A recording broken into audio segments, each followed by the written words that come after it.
We have to welcome our guest, Andy, who I can't really see him. Is it turned on? Yeah, turn the transmitter on. Yeah, Turn the transmitter on.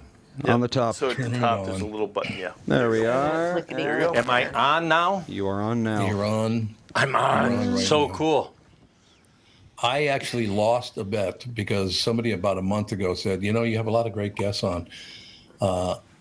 Someday you should have Brittany and, these other, and I go, I just don't know if I can suffer my way through it. Tony and Brittany together. Is that going to work?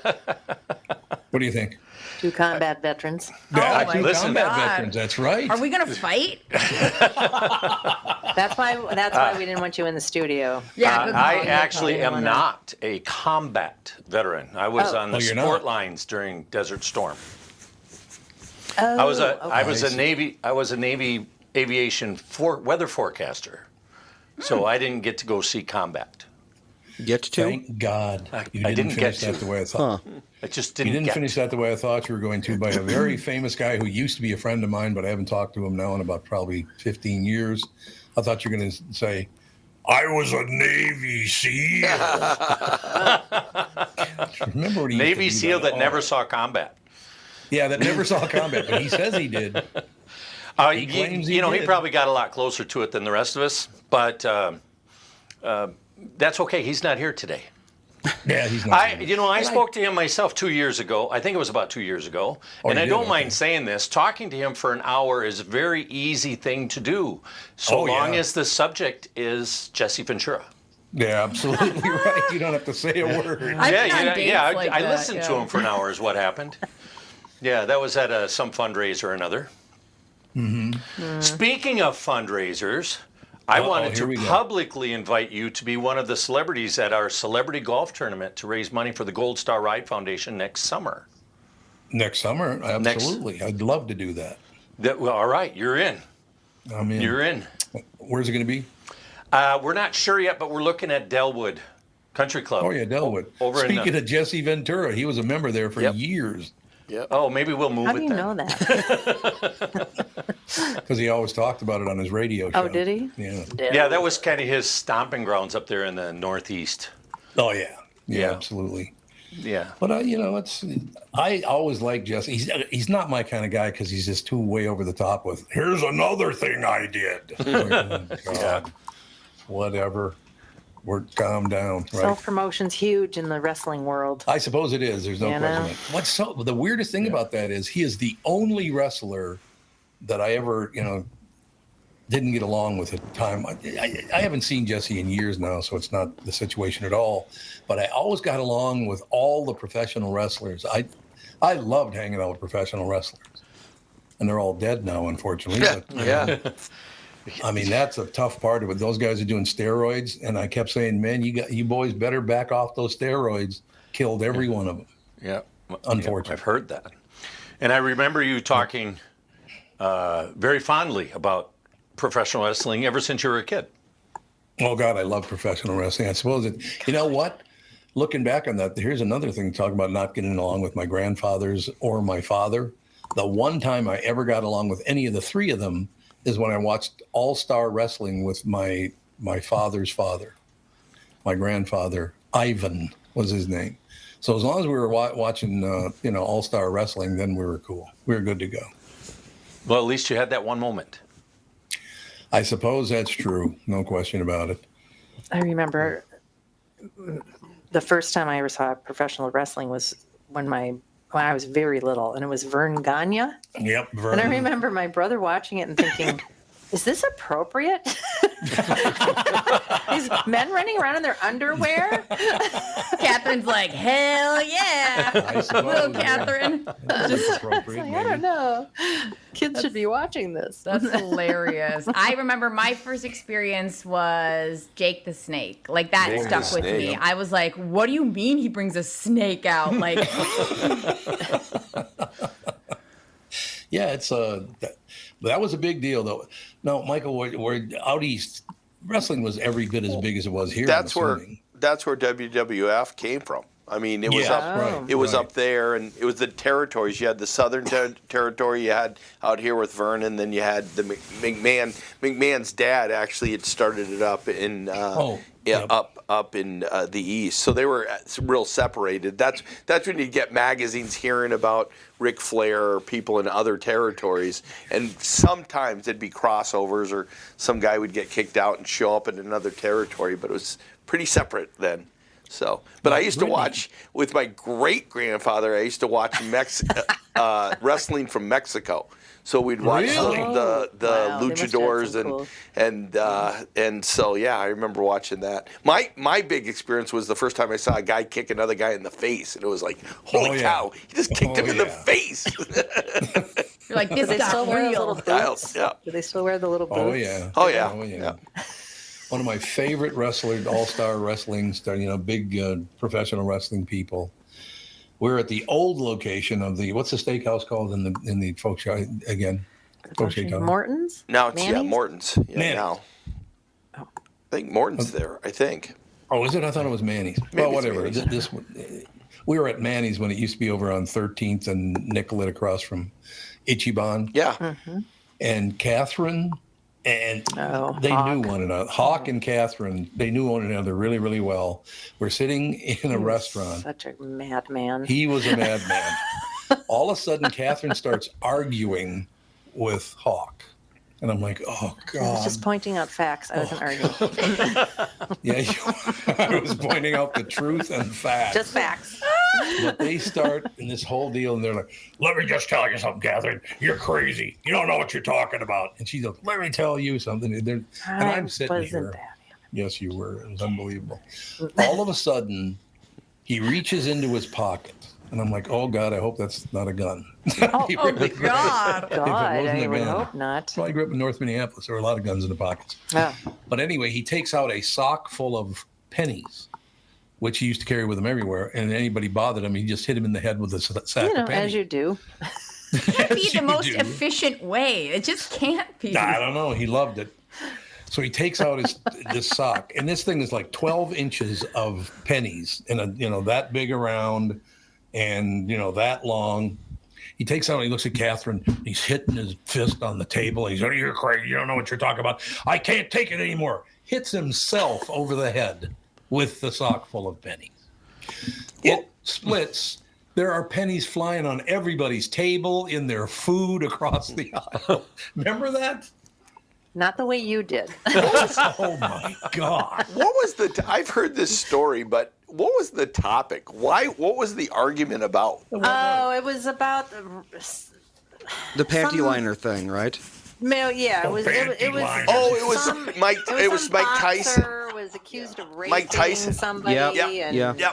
Yep. Of And he- Robin Givens or Robin the other one. Givens. Yeah. And Hawk was saying because she took off her panty Oh, liner. that's right. I was like, that's no evidence at all. Yep. What a world. She's asking for it because she took off her panty liner. I'm like, okay, I'm not putting up with this. No. Oh. I won't put up with this. We miss you, Hawk. When he died, that was, God, they're both dead now. Hawk Yep. and Animal are both dead, unfortunately. Boy, we spent a lot of time with those guys out at the gym in Plymouth and going to dinner and hanging out. That was, They all God, had that was such fun. strange names. Who was the guy with the claw? The Claw. What? His name was the claw, and Baron von Baron von somebody. Raschke. That was, Baron von Raschke was the Claw, right? Oh, he was Right. the claw. He was the Claw. Okay. I mean, my God. Talk about a cast of characters. No, it's true. I still run into Greg Gagne once in a while. Greg is one of the nicest guys you'd ever want to meet. Vern's son, Greg. He's just a great guy. We better take a break here. My God, Yes. we've been burning some time up here. We'll be right back in a couple of minutes. With wrestling talk. Wrestling, don't hear more wrestling. I'm talking with my friends Michael Bilski and Brad Huckle of North American Banking Company. Guys, business owners have had to deal with a lot over the last few years, haven't they? They sure have, Tommy. We pride ourselves on being able to help our customers with the challenges they face. Our business bankers are experts and are always ready to help our customers capitalize on opportunities and solve problems.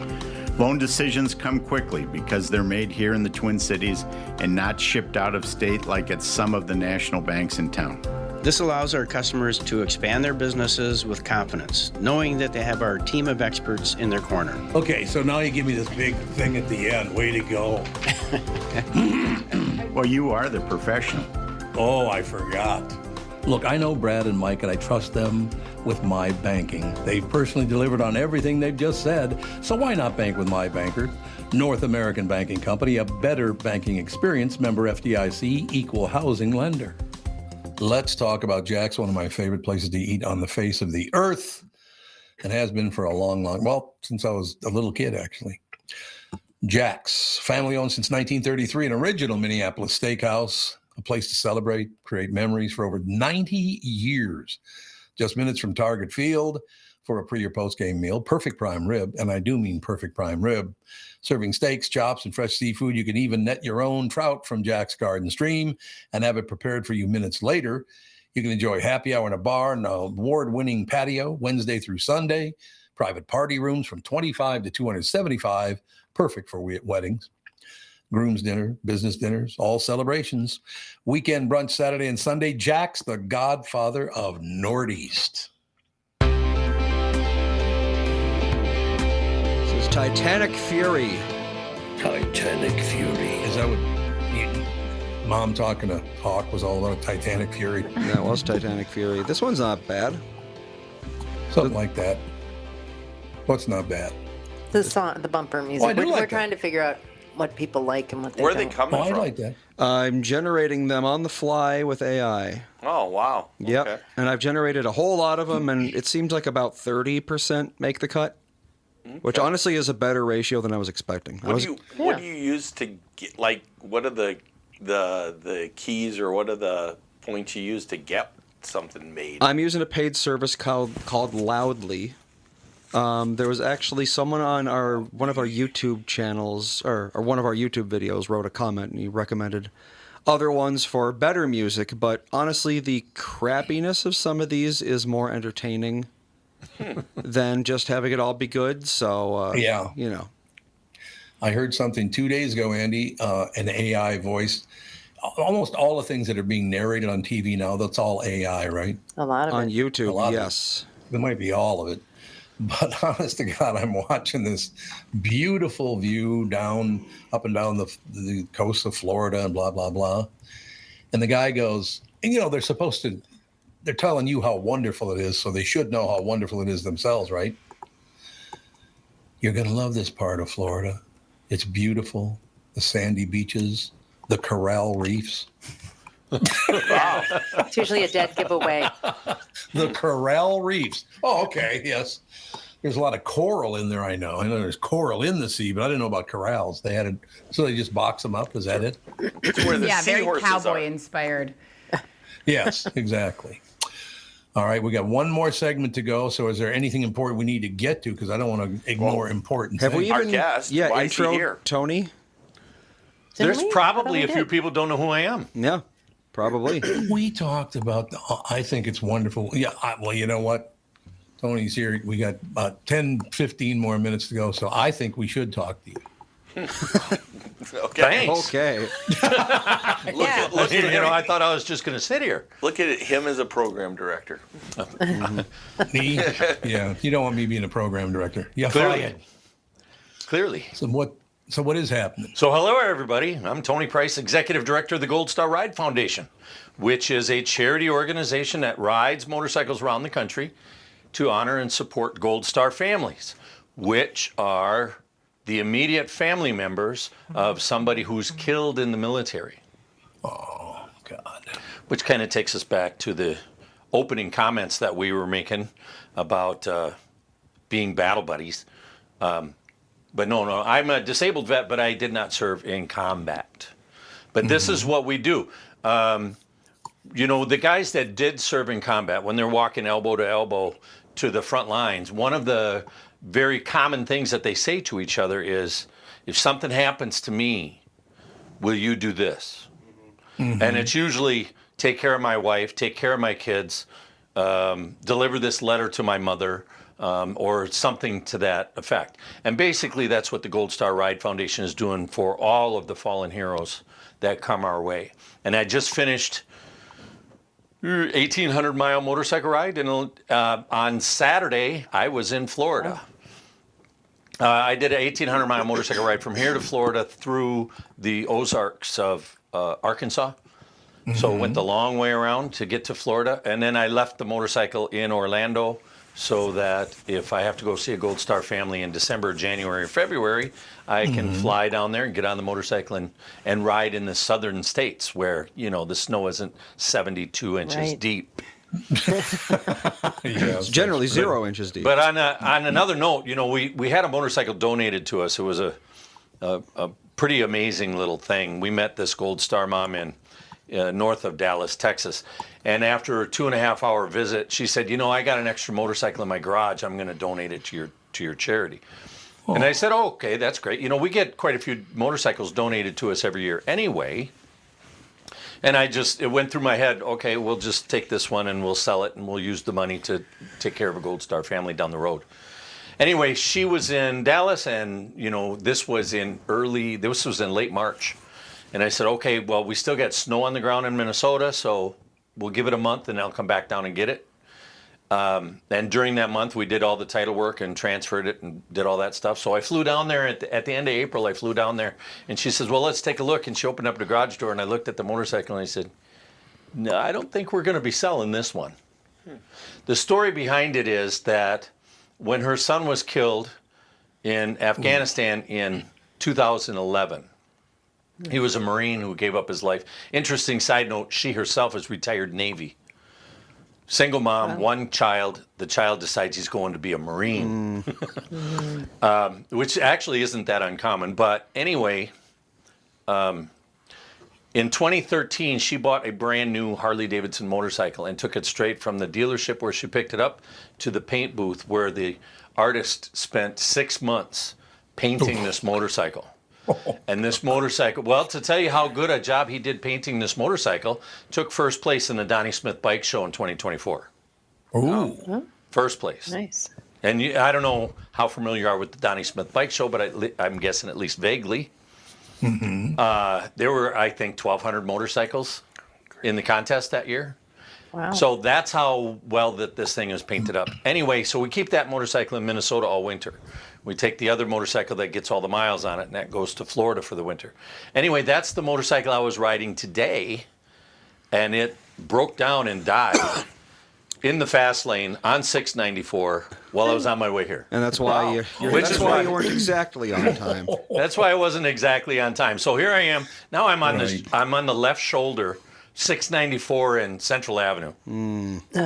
And I can't even cross the road, let alone figure out. And I just pull over to the side, and I just stood up and I go, now what's going to happen here? How am I going to get out of this? And it took 30 seconds. And who should pull up? But the Law Tigers van. And we've known each other for years because they're always at the Donnie Smith Bike Show, and so I know the guy driving the van. And he pulls over, we load up the motorcycle, we take it back to the house, unload it, I get my truck, and I drive over here. Just like that. Nice. Which brings up another interesting topic that I'd really like to talk about, which is, I go visit Gold Star families. And I think I told you the story about hitting a deer in previous podcasts. Yeah. Does that ring a bell? Well, one of the things that comes from on the bike, yeah. Oof. Yeah. Okay. I was only going 70. Yeah, but still, holy moly. Yeah, but still. Yeah. I'm only going 70. 70 yeah, but on a still. bike. You're on a bike. I don't care if you're going 5. Yeah, for real. I looked it up. I Googled this. 70 on a motorcycle hitting a deer is supposed to be a fatality. Yeah. Yes, Yeah. yeah. Odds would be. Yeah. Anyway, so I walked away from that one without a scratch, and a buddy of mine said, well, how many Gold Star families have you met? And I said, at that time, it was about 450. I said about 450, and he said, I guess you got about 450 guardian angels, don't you? Oh. Well, the guardian angels are what took care of me today. Because, what are the odds? Yeah, for real. What are the odds that somebody I know is going to be Pick you 30 up. seconds behind me Yeah. when I'm breaking down on the road? It's clearly the guardian angels are taking care of me. But I wanted karma. to tell a quick story about how the guardian angels really took care of me, and that was riding across New Mexico. Okay. I had ridden from Jacksonville Beach, Florida to San Diego, California, and I was on my way back to Orlando, Florida. So it was all one big, it was a 3-week trip, and I'm on my way back across New Mexico, and I'm on US Highway 60, which probably doesn't mean anything to anybody. It does. But US Highway 60 is a beautiful road. Can be. And you go through the canyon and get out of the canyon. Yep. And so it's just, there's nobody there. It's just me and the sun and a couple of mountains every now and then and a high level desert. And I'm just cruising down the road. And all of a sudden my motorcycle throws a code and dies. Oh. And I'm on the side of the road. And I look around me and there's nothing man-made that I can see except the pavement that I'm standing on. That's it. I'm gonna There are no fences. There are no fences. There are no barns. There are no buildings. There's no silos. There's no telephone towers. Jeez. Where is So- this exactly? This is in the middle of New Mexico. Anyway, I think it was about 3 hours out of Albuquerque. Yeah, that makes sense. Anyway, I punched up on the motorcycle what code it was, because the computer will tell you in 5 digits what's wrong with the motorcycle. So it pops up a code, and that's why I can't ride the motorcycle. Well, it put me in limp mode. So I could ride the motorcycle, but I can't go any faster than 15 miles an hour in limp mode. And I looked up the code, and I said, all right, we'll just Google that. Well, no, we're not going to Google that. We don't have any cell service. So I look around and said, well, I'm going 15 miles an hour. And I went 50 miles. 15 miles an so hour. it's about 3.5 hours. 3.5 hours because there was nothing. It was 50 miles to the next town. I just love saying this to people who think that the Earth is overpopulated. Yeah, go out to New Mexico. There's some spots for you out there. What town did you get to? Got to Fort Sumner, where Fort Sumner. Okay. where Billy the Kid is buried. Yep. Okay. So I get there, and I call up a tow truck, and they say, yeah, can you help me get the bike fixed? Yep, you can get it fixed, but it ain't going to get fixed anywhere around here. I said, what are my choices? He says 175 miles east to Lubbock, Texas, or 100 miles south to Roswell, New Mexico. Great. And I said, well, I got to go see a Gold Star family in Lubbock, so let's go to Lubbock. And he shows up with his tow truck, and I said, hold on a second, before you load it up, right at the edge of town, the town is 3 blocks long. He said, right at the edge of town, 2 blocks ago, I felt the back wheel jump. The back wheel just jumped. And I'm only going 15 miles an hour. I didn't see a pothole. I didn't see a rock. The front wheel didn't move. Just the back wheel just kind of jumped. And he laid down on the ground right there, and he reaches up underneath my saddlebags, and he comes up and grabs my hand and puts these little teeny tiny black things in my hand. Just little teeny tiny. I said, what the hell is that? He said, that's what's left of your wheel bearings. Oh. Now, hold on a second here. Let's backtrack just a little bit to tell you what that means. If I don't throw a code, I'm going 85 miles an hour. Yep. And when those things fail, the axle breaks, the wheel falls off, and there is a catastrophic failure on the freeway. And when they find me, because remember, there's no cars out there, when they find me, they're going to pick me up off the freeway or off the highway with a spatula. Yeah. Because I'm not wearing a helmet in New Mexico. Ooh. No, why would you do that? So we loaded up and off to Lubbock we go. And the guy's name was Alex. You get to know a tow truck driver when you spend 3.5 hours with him in the cab. So I got to know all about his 3 kids, his wife and his 3 kids, and all the wonderful things and this, that, and the other thing. And we get there, and of course he gets to learn about the Gold Star Ride Foundation too. So we get there, and he says, look, I'm not going to charge you for this tow. I'm going to donate it to the charity. Okay, let's do the quick mileage on it, 350 miles, $20 a mile. Wow. You figure out yourself what... $7,000. Yeah, it was a big, huge donation. Anyway, the next day, the dealership calls me up and says, what are we doing? I said, you're going to fix the rear wheel bearings. And while you're at it, you're going to fix the front wheel bearings. And as long as you're in there, you're going to fix the code. Mm-hmm. The code that made me go 15 miles an hour for 3.5 hours. Fix that, too, while you're in there. He says, you got something to do? I said, yeah. I went to see the Gold Star, the Gold Star family actually picked me up at the hotel. Took me to the monument that exists in Lubbock, Texas for veterans and Gold Star families and fallen heroes. And that it's worth mentioning, if you're anywhere near Lubbock, Texas, take a left and go see this thing. It is magnificent. It's the size of 2 football fields next to each other. It's got big, beautiful buildings. It's you can see some videos on it if you look at our social media content and scroll back to, I think, 3 years ago. You can probably find the videos that I posted about it. It's a pretty amazing thing. So then we get back to the dealership. The Gold Star family takes me back to the dealership. And my motorcycle is sitting on the parking lot. And I said, that's interesting. So I go inside, talk to the service manager. I said, hey, the bike is still sitting outside. He said, oh, yeah, it's done. I said, okay, cool. What'd you do? He said, we put in new wheel bearings, both front and rear, just like you asked. I said, okay, great. And? He said, and nothing. I said, what do you mean, and nothing? He said, no, we didn't do anything else. I said, what about the code? He said, what code? I said, the code that made me go 15 miles an hour for 3.5 hours, that code. He said, we couldn't find it. Oh. I said, what about, do you check the computer's history? The computer keeps a history of all the codes. Did you check in there?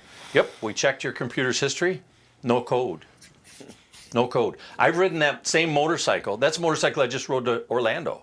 I've ridden that same motorcycle somewhere in the neighborhood of 70,000 miles since then. And that code has never come back. Really? Did you Google it to find out what it was? It was my guardian angels taking care of me. Right, yeah. Not the wheel What was bearings. the code that you saw? No. Do you I know? don't remember You what don't I don't remember what the number was. Wow. But I know that it has never come back, and it was never repaired, and it was that code that made me go 15 miles an hour, which ultimately saved my life. Yeah. That's question. my. We're up to 553 Gold Star families that I met after this last ride. Oh, that's So I have good. 553 guardian angels taking care of me as I go rolling down the road. Nice. Roll it. Brittany, you were in the service. Are you a guardian angel? I don't think I am. Not think yet. you I have got to a lot be- on my plate. I don't think I can follow around a guy who's not wearing a helmet. Yeah. Okay, so the guardian angels, At guardian some angels point, are Tony's only gonna have to the work for fallen himself heroes. on that. Like, My guardian angels are only the fallen heroes that I have visited their families. Yeah. So, That would make Yep. sense. so I'm sorry, Brittany Yeah. doesn't qualify. yeah, I've never been called an angel, so I don't think I'm worried about falling into that category in my life. Oh, I thought Well, I don't used look to to call you me. that all the time. Maybe not. I don't know. How long were you overseas in the service? I was there for a year. No, where were you? I was in Kuwait and Iraq. So we were stationed in Kuwait, and we would go up to Baghdad. Do you have to kick some ass? No.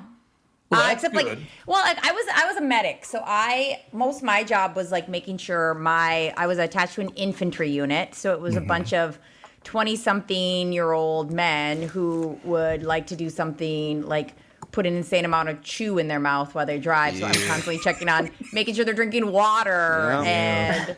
So I was really lucky. The only people I had to yell at was usually my squad. So Well, that's good. yeah. All right, we got 2 minutes. Any closing words, ladies and gentlemen? We have one more break, but other than that, Oh, Well, why don't we take the break right now and come back and close it up? we can do that.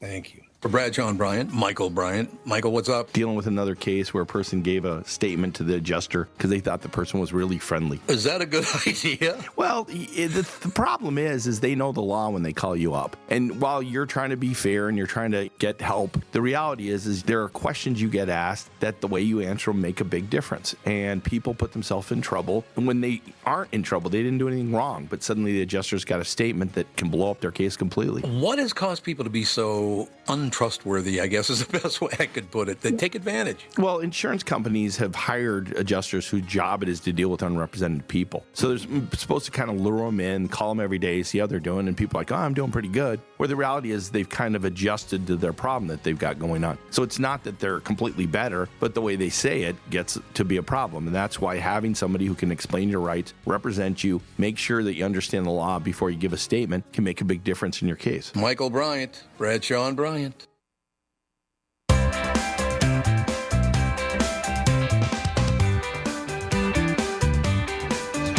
Children. All right, this one is called Sonic Avalanche, even though it, I don't know, sounds like. Sounds like a Thought I video recognized it. Yeah, I was gonna say, it There sounds you like go. something from like a Barbie video game, I think. yeah. It's like, kinda yeah, cutesy. Barbie's going shopping right now. Love We that. we got a message from a bunch of friends. Charlie in Albuquerque. Charlie's a big listener to this show. He said, next time you break down in Albuquerque, give me a call. Well, he couldn't because he didn't have a signal. Well, it was 3 hours from Yeah, and Albuquerque. he didn't have a cell phone. Yeah. And I didn't have a Oh, cell that's right, phone. you Didn't have a cell phone, tower that's to true. call. Yeah. However, next time I am in New Mexico, I'll stop and look you up. Well, Charlie's a great guy. Charlie, He you really, can buy really me likes dinner. What an honor. that. Charlie, buy me dinner. You can buy me There dinner. you go. There you go. All I right, would that like is to gonna say do a it. plug about the book, but I forgot to bring one. Well, you can come back So on the there is show. a book. The New Mexico story is not in the book, but there are a lot of stories in the book about being on the road and breaking down and That'll be. meeting Gold Star families. That's got to be quite an honor, meeting all those Gold Star families. Oh, it's incredible. It's incredible. I mean, there's, I equate it to, I've been to 553 funerals in the last 7 years. Jeez, wow. That doesn't count the funerals I go to. Yeah. That's just the way I equate it. I just Bless you. Thank you. to give people an idea what it is that I'm going through. It's like I've been through that many funerals, and there's a tremendous amount of tears. The level of tears is the level of sadness is unspeakable. However, the level of joy that I get from it, I now have friends in every state in the union that I could call at 2 a.m. and say, "Can you please come bail me out of jail?" Most of those friends actually would be sitting next to me in jail. Well, But it's the level of friendships that I have from people who just admire me and love what I'm doing is far, far more than I could ever have imagined when I Yeah. started this. well, it is great. There's no question. I just, it's funny, talking to Brittany about this, talking to you about this. I look back to when I was, a little boy, and my brother did a couple of tours in Vietnam, and I lost several friends that Yep. they went and they never came back. That was the Vietnam era was really, really tough on. I was only, I think, 11 when, I even realized it. But that thing went on for, I don't even remember how many years Vietnam went on. But yeah, we lost a lot of friends, and no question about that. And the worst part of that whole thing for me was, and I won't say the family's name because it's too hard for them to deal with it, but their son went to Vietnam. He was killed in Vietnam. They bring him back, and I go to the church. There's going to be some kind of mass or whatever at the church, and I walk up to the coffin. I look in there because I knew the guy. I don't Back wanna in say the family's day when name you'd was- still go to a funeral. Wow. was that? That was the day when you'd still go to the funeral.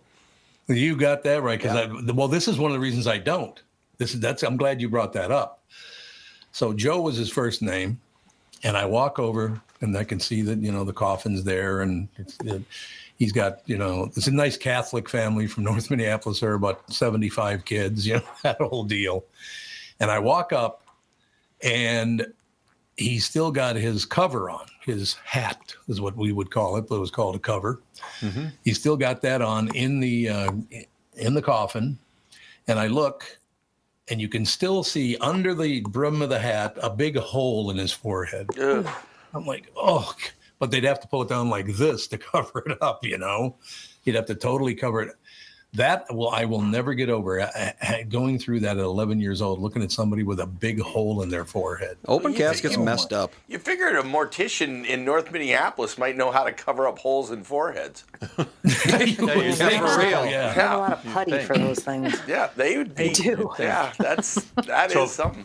If I can offer a little think- story that's kind of the opposite of the one that you just said, I went to Loveland, Colorado, and met with a brother and his sister, and they had lost the oldest brother of the family was killed in Vietnam, and I get to meet Gold Star brother and Gold Star sister, and within about 2 minutes of the meeting, they just burst into tears as if I was the one who told them that their brother was dead. Yeah. And it was 55 years later.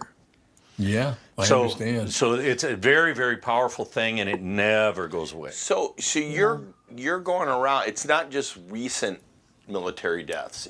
You're going around. Oh yeah, if there's a military death, that's right. it. Mhm. But you're going around for even old military deaths. Oh, yeah. Okay. Oh, yeah. I wasn't aware of that. I did know a- you guys what you did, but I didn't know you'd go see families of deaths. Well, one of the live reasons that we long. do that is there's another organization that steals its name from me because I am a wounded warrior.